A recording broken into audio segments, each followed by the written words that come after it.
Hey, what's going on? This is Oz, from the sketch group The Darn, coming at you live from Utah. Whoop, whoop. Anyways, guys, listen. Today we're going to be talking about a very famous joke structure, surprise. Now, we all love to be surprised, right? Everybody loves to be surprised. Like, not everyone maybe like to be surprised. Like, if you have a brother that's a cop who also has PTSD, maybe it's not the best idea to surprise him with a firecracker chain. It just, things can happen, A dog now only has 3 legs. Okay, but yeah, that's the thing. But other people like surprises. Okay, so guys, listen. Like, today we're going to talk about surprise. Now, how these typically set up is that the human mind works very, very quickly, okay? As you can see here, the human mind is this just dynamic. It's constantly making connections. Now, the key to setting up a joke is we all are already trying to connect the dots. Remember the connect the dots in school? We're all trying to connect the dots. So when somebody says a sentence, we're trying to draw where it's going to go next. Now, where you come in as a potential comedy writer / comedian / performer / improv person is you take them down the road and then you zigzag at the last second. You shatter the expectation.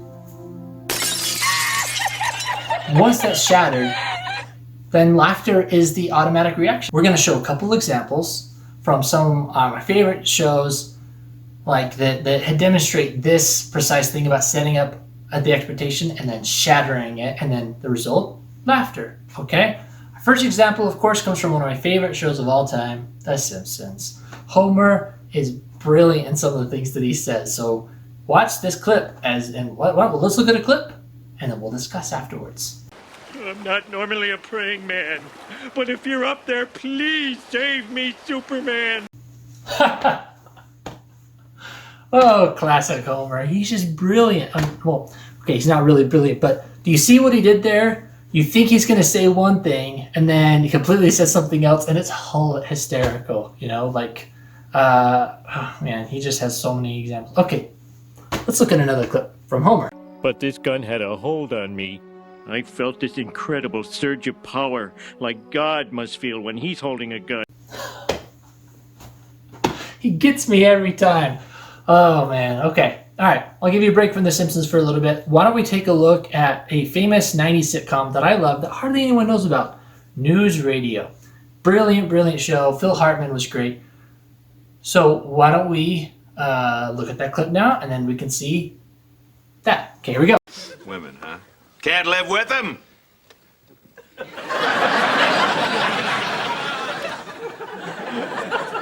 Can't live without him? I don't know about that part. I love that. He's just like, women, can't live with them? And then just pause. Because everyone always says, you can't live with them, you can't live without them. And so, it's great. So, another great example here is, everyone loves The Office, right? Okay. Michael Scott talking about this. So here's a great example of surprise, okay? What it is basically, keep in mind, you're basically not only setting the expectation, but you're also sometimes setting a pattern. And I've heard it sometimes, it's like zig, zig, zag, okay? So watch this clip from Michael Scott from The Office. We're like friends.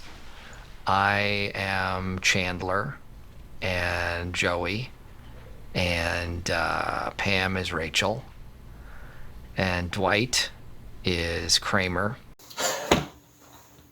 Guy is brilliant. And so that's kind of the thing, is I want you to think about when you write, what can you set the expectation of shatter? All right? And we've gone long enough. We need one more Simpsons clip. Here we go. Man, how'd I ever live without this thing?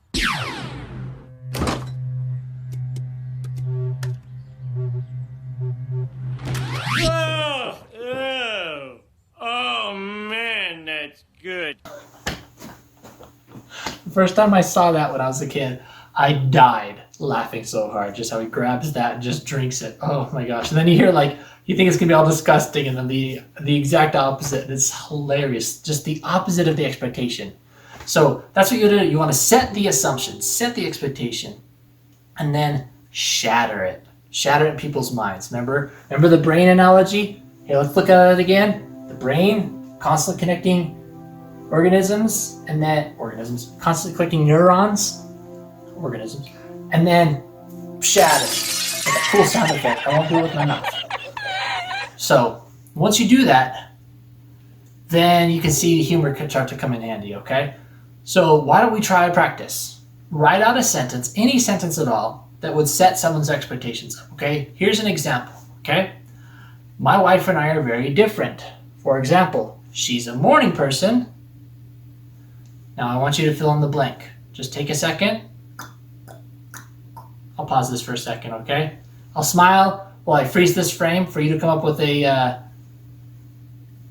fill in the blank, okay?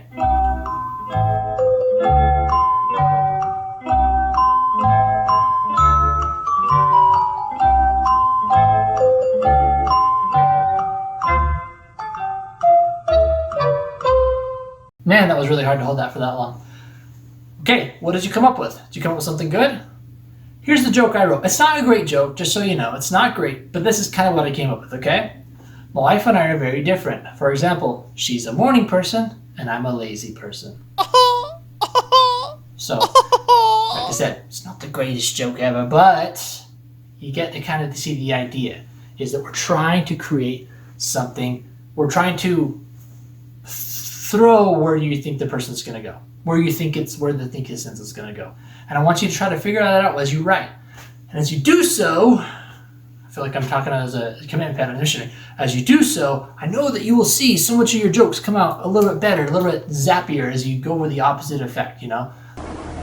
I haven't been outside that much in the last couple of weeks. Oh yeah? Why not? There's been some family problems.